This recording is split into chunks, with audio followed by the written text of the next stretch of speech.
Assalamu alaikum and hello everyone. Welcome to episode 18 of Qanoondan weekly case law bulletin. हम इस हफ्ते भी आपके साथ कुछ मेजर जजमेंट्स पेश करेंगे और उनको एनालाइज करेंगे। तो चलें पहले केस की जानिब। सुप्रीम कोर्ट ऑफ पाकिस्तान ज़िला Mohammad etcetera against Kifayat Ali through legal representatives. ये केस सुप्रीम कोर्ट में जस्टिस मुनीब अख्तर और जस्टिस काजी मोहम्मद अमीन के सामने सुप्रीम कोर्ट की एपलेट जुरिस्डिक्शन में पेश किया गया। इस केस में ट्रायल कोर्ट ने रिस्पोंडेंट को तलब मुवत्तबत परफॉर्म ना करने की वजह से नॉन सूट कर दिया।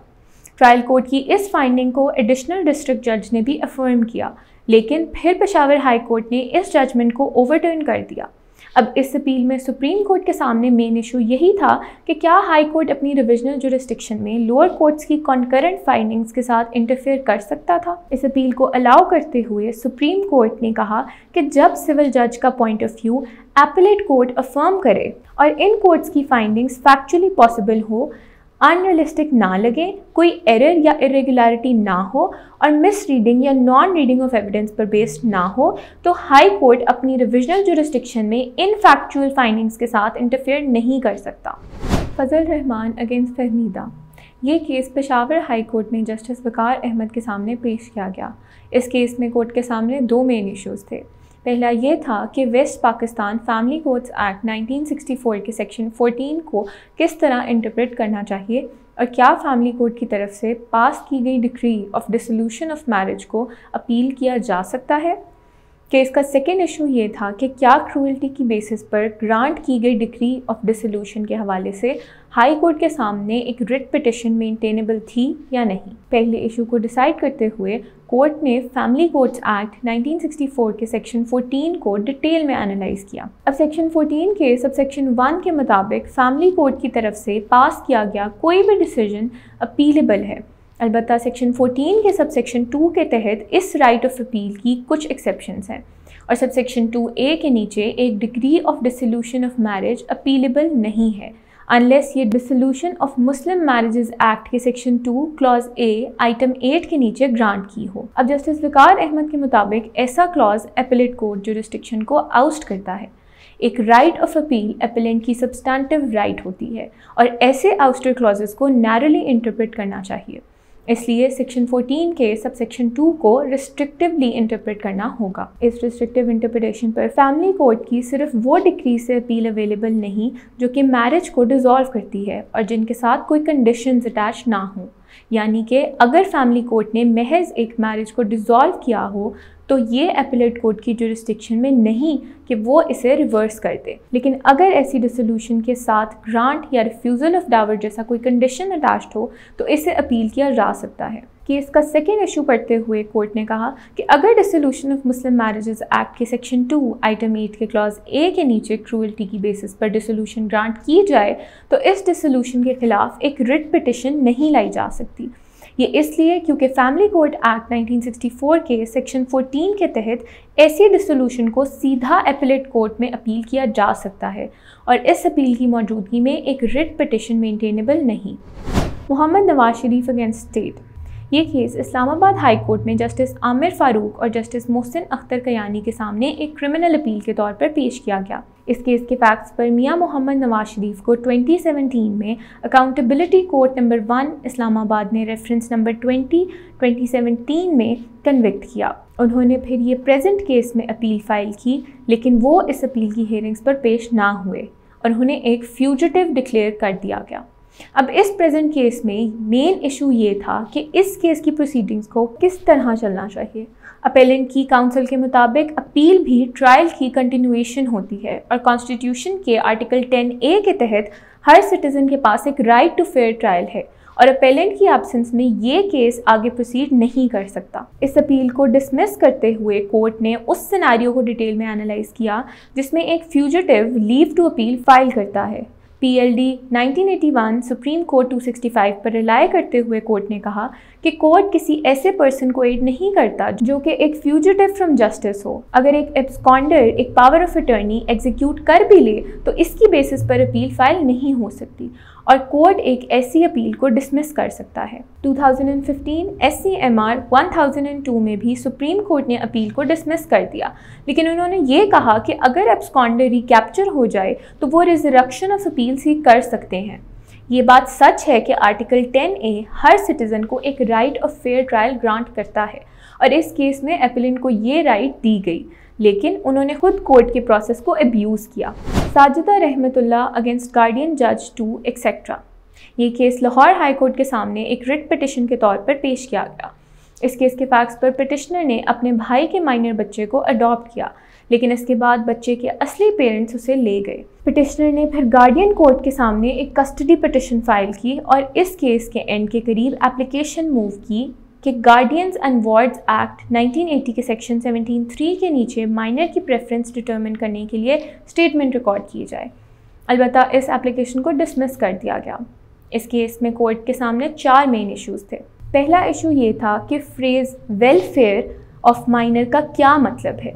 इस इशू पर कोर्ट ने गार्डियंस एंड वार्ड्स एक्ट के सेक्शन 17 को डिटेल में एनालाइज किया। सेक्शन 17(1) वेलफेयर ऑफ माइनर के कॉन्सेप्ट को स्टैट्यूटरी फुटिंग देता है। ये एक क्वेश्चन ऑफ फैक्ट है जो कि जज के सामने मौजूद मटेरियल्स की बेसिस पर डिटरमिन होना चाहिए, ना कि किसी प्रिजम्पशन की बेसिस पर। वेलफेयर ऑफ माइनर बच्चे के मटेरियल वेलफेयर यानी कि एक अच्छे स्टैंडर्ड ऑफ लिविंग और फाइनेंशियल रिसोर्सेज को कवर करता है। साथ साथ वेलफेयर के कॉन्सेप्ट में माइनर का गार्डियन के साथ रिलेशनशिप और उसमें उसके इन्वायरमेंट की स्टेबिलिटी और सिक्योरिटी भी फॉल करती है। केस का दूसरा इशू ये था कि कोर्ट को माइनर के वेलफेयर को डिटरमिन करते वक्त किन फैक्टर्स को अकाउंट में लेना चाहिए। इस इशू को डिसाइड करने के लिए कोर्ट ने एक्ट के सेक्शन 17(2) को रेफर किया, जो कि वेलफेयर ऑफ माइनर डिटरमिन करने के लिए कुछ फैक्टर्स ले डाउन करता है। इन फैक्टर्स में बच्चे का रिलीजन, जेंडर और एज फॉल करता है।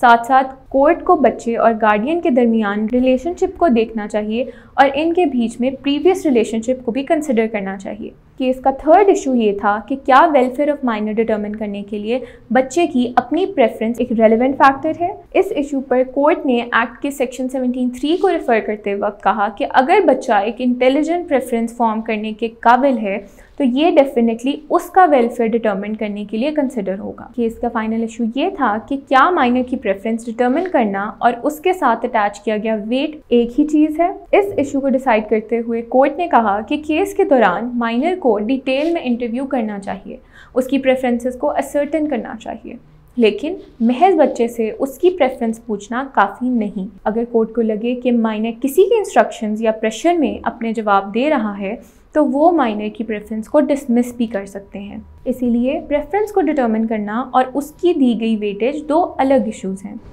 Engineer Bismillah Kakar against federation of Pakistan through secretary ministry of industries and production etcetera. ये केस लाहौर हाई कोर्ट में जस्टिस मुजम्मिल अख्तर शबीर के सामने एक रिट पिटिशन के तौर पर पेश किया गया। इस केस में petitioner PITAC officers welfare association के प्रपोज्ड प्रेसिडेंट थे और ये मैटर अभी registrar of trade unions Islamabad के सामने पेंडिंग था। अलबत्ता इस दौरान पिटिशनर को ट्रांसफ़र कर दिया गया और इस प्रेजेंट रिट पिटिशन में पिटिशनर ने कहा कि नेशनल इंडस्ट्रियल रिलेशंस एक्ट 2012 के सेक्शन 3 और 17 के नीचे उन्हें इस दौरान उनके कंसेंट के बगैर कहीं और ट्रांसफ़र नहीं किया जा सकता था। इस केस में कोर्ट के सामने बहुत से इश्यूज़ रखे गए। पहला इशू ये था कि क्या एक ऐसा एम्प्लॉई जो कि स्टैट्यूटरी रूल से गवर्न ना हो हाई कोर्ट को उसकी कॉन्स्टिट्यूशनल जुरिस्डिक्शन में अप्रोच कर सकता है। इस इशू पर कोर्ट ने कहा कि जब कोई शख्स जो कि स्टैट्यूटरी रूल्स ऑफ सर्विस के नीचे गवर्न ना हो कोई सर्विस रिलेटेड ग्रीवियंस रेज करे तो वो हाई कोर्ट को उसकी कॉन्स्टिट्यूशनल जुरिस्डिक्शन में अप्रोच नहीं कर सकता।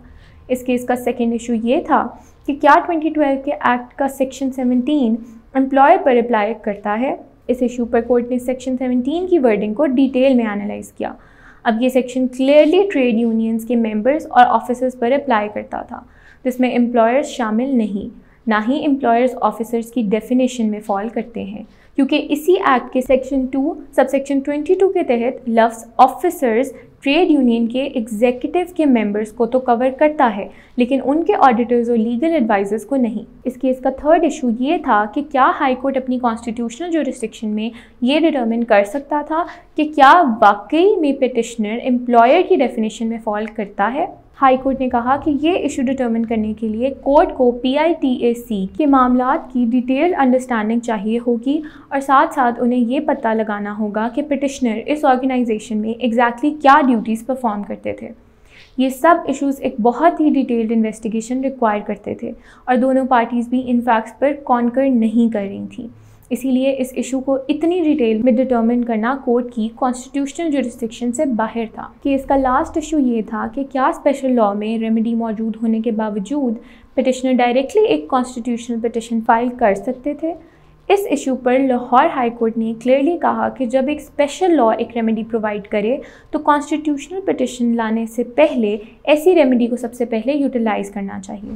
फिदा Hussain and 3 others against the state and another, Abdul Rashid against the state and another, Riaz Hussain and another against the state and another। इस केस में लाहौर कोर्ट ने 3 क्रिमिनल अपील्स को इकट्ठे डिसाइड किया, जिनमें एप्लेंट्स ने PPC के सेक्शंस 364A, 365B, 376(2), 452, 148 और 149 के नीचे अपनी कन्विक्शंस और सेंटेंसेस को चैलेंज किया। इस अपील में कोर्ट के सामने बहुत से अहम इश्यूज रखे गए। पहला इशू ये था कि पुलिस को कोई इंसिडेंट रिपोर्ट करने में डिले का क्या इफेक्ट होता है। इस इशू पर कोर्ट ने कहा कि अगर पुलिस तक वाकया रिपोर्ट करने में एक एक्स्ट्रा ऑर्डिनरी डिले आ जाए तो ये डिलिबरेशन, कॉन्कॉक्शन और कंसल्टेशन की पॉसिबिलिटी को राइज देता है। इसका मतलब ये है कि ऐसे डिले की वजह से ये बात रूल आउट नहीं की जा सकती कि प्रोसिक्यूशन ने इस इंसिडेंट को डिस्टॉर्ट या एग्जैजरेट करके बताया। ये क्रिमिनल जूरिस्प्रूडेंस का एक अहम प्रिंसिपल था कि किसी भी इंसिडेंट को रिपोर्ट करने में एक्स्ट्रा ऑर्डिनरी डिले प्रोसिक्यूशन के केस को नेगेटिव या मनफी तौर पर इफेक्ट करता है। इस अपील का सेकेंड इशू ये था कि चाइल्ड की विटनेस के तौर पर कॉम्पिटेंसी किस तरह डिटर्मिन करनी चाहिए।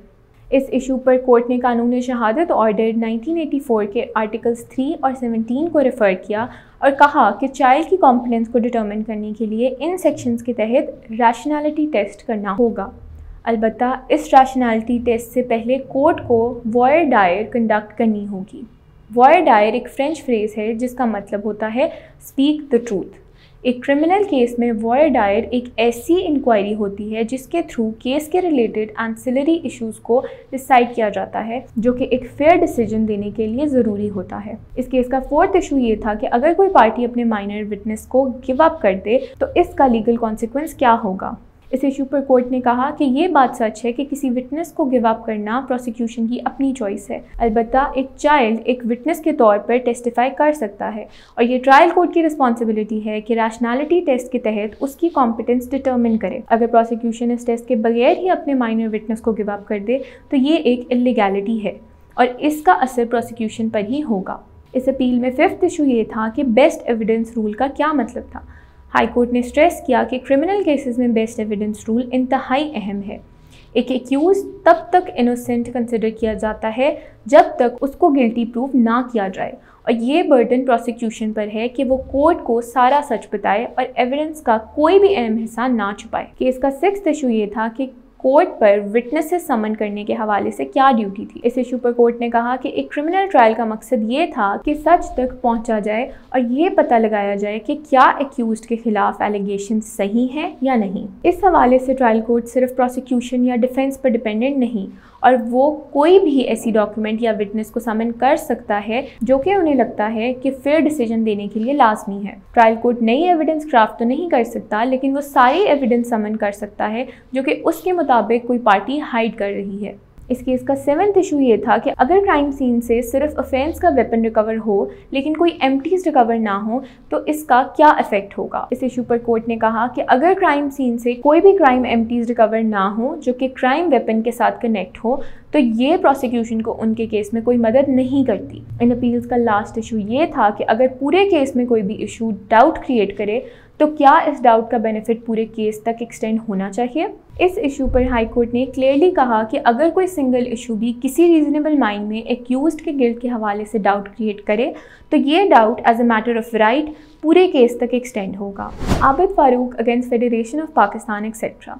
ये writ petition pre arrest bail seek कर रही थी जबकि पिटिशनर बहरूने मुल्क मौजूद था, जिसकी वजह से उसके खिलाफ रजिस्टर्ड कई केस FIRs के सिलसिले में कोर्ट के सामने अपीयर भी ना हुआ। अब सवाल ये था कि क्या एक्यूज्ड की प्रेजेंस कोर्ट के सामने मैंडेटरी है जब प्री अरेस्ट बेल के लिए अप्लाई किया जा रहा हो। इस पर जस्टिस फारूक हैदर ने कहा कि section 498A CRPC clearly state करता है कि प्री अरेस्ट बेल के लिए कोर्ट के सामने एक्यूज्ड की प्रेजेंस मैंडेटरी है और उसकी गैर मौजूदगी में ये प्री अरेस्ट बेल नहीं ग्रांट हो सकती। सैयद मोहम्मद अली अगेंस्ट MST खुर्शीद जहां एंड 9 अदर्स। इस केस में पिटिशनर ने क्वेश्चन किया है एडिशनल डिस्ट्रिक्ट जज कराची के ऑर्डर को। पिटिशनर ने कंटेंट किया कि वो सूट को इसलिए कंटेस्ट नहीं कर सका क्योंकि उसे कोर्ट की तरफ से सेक्शन 24A CPC की रोशनी में कोई नोटिस नहीं मिला था। सेक्शन 12(2) CPC के अंडर एप्लीकेशन और सब्सीक्वेंट रिवीजन पिटिशन डिसमिस हो गई। इस पर चीफ जस्टिस अहमद अली मोहम्मद शेख और जस्टिस यूसुफ अली सैयद ने कहा कि इम्प्रॉपर सर्विस के ग्राउंड पर एक एक्स पार्टी डिक्री को सेटिसाइड कराने के लिए सेक्शन 12(2) CPC के बजाय ऑर्डर 9 रूल 13 CPC के अंडर रेमेडी मौजूद थी। सेक्शन 12(2) के तो कोई इंग्रेडिएंट्स ही फुलफिल नहीं हुए थे, मसलन मिसरिप्रेजेंटेशन या फ्रॉड। जहाँ तक जुरिस्डिक्शन की बात रही तो कोई रिलीफ नहीं ग्रांट हो सकता था पिटिशनर को, क्योंकि कॉन्स्टिट्यूशन के आर्टिकल 199 के अंडर पावर प्योरली डिस्क्रेशनरी है, लिहाजा ये कॉन्स्टिट्यूशनल पिटिशन डिसमिस हो गई। इकरा Anwarul Quran lil Ittifal through director against Pakistan broadcasting corporation headquarter Islamabad through station director BPS Quetta. PBC ने ट्रायल कोर्ट के सामने Balochistan urban rent restriction ordinance 6 of 1959 के सेक्शन 13 के अंडर एक एप्लीकेशन फाइल की। इकरा अनवारुल कुरान लिल इत्तिफाल ट्रस्ट की 4 फ्लैट से इजेक्टमेंट के लिए, क्योंकि उन्हें वो अपने एम्प्लॉयज़ की अकोमोडेशन के लिए चाहिए था। ट्रायल कोर्ट ने ये एप्लीकेशन एक्सेप्ट कर ली। अपेलेंट ने ट्रायल कोर्ट की जजमेंट को कंटेंड किया इस वजह से कि वो मिस रीडिंग और मिसएप्रिएशन ऑफ एविडेंस से सफ़र करती है। जस्टिस ज़हीरुद्दीन काकर ने इस अपील को डिसमिस कर दिया, ये कहकर कि बोनाफाइड रिक्वायरमेंट के हवाले से एविडेंस में जो स्टेटमेंट्स एड्यूस हुई हैं वो इजेक्टमेंट एप्लीकेशन की अवर्मेंट्स के साथ कंसिस्टेंट है। लैंडलॉर्ड की ओथ पे स्टेटमेंट काफ़ी थी अगर वो कंसिस्टेंट थी और क्रॉस एग्जामिनेशन में शेकन नहीं थी, तो वो अकेली सफिशिएंट थी ये प्रूव करने के लिए कि रिक्वायरमेंट बोनाफाइड है। इसके साथ आज का बुलेटिन यहीं ख़त्म होता है। आपसे मुलाकात होगी इंशाल्लाह अगले हफ्ते कुछ नए केसेस के साथ।